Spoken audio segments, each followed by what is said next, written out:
we got a biased coin again. The probability that you get a head is P. So we don't know that probability, but we can work out from that value to find the probability of getting a tail and so on. Jim throws it twice, complete the probability tree diagrams in terms of P.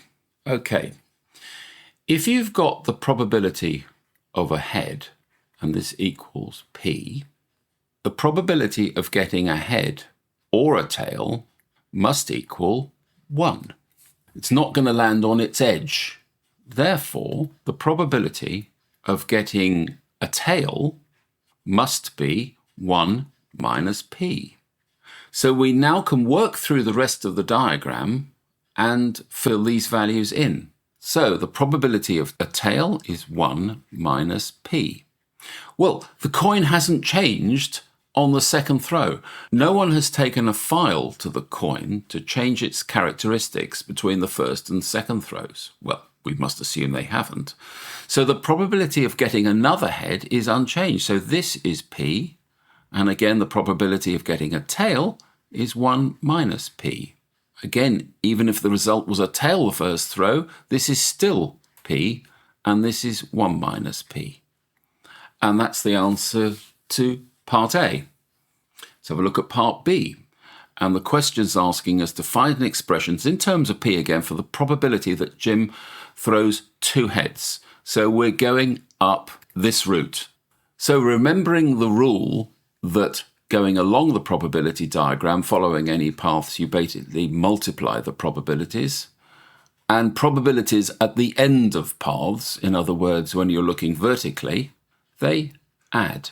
We're going along the diagram here, so the probability of head-head must be equal to P times P, which is P squared. So I can pop that result on the diagram. This is P squared here. Now part C wants us to find the probability of exactly 1 head. So which roots give us that answer? Well, it's not that, because that's 2 heads. Yes, that one's correct. And the third root, a tail and then a head, that's exactly 1 head.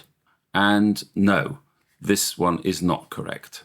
So the probability of getting a head and then a tail is equal to P multiplied by 1 minus P. Just because we're with letters, the process is exactly the same. We're just multiplying our 2 results together, and remember 1 minus P must be popped in a bracket or the algebra won't work out properly. Again, the probability of this time a tail first and then a head is equal to 1 minus P multiplied by P.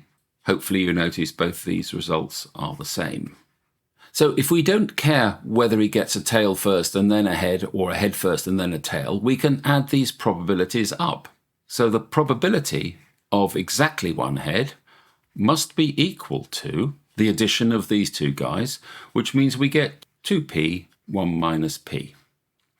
And you've probably noticed I've done all of that work without the fact that P is equal to 0.8. I always think it's neater to do the calculation in P, get a simplified answer, and only at that point pop in the fact that P they've given us is 0.8.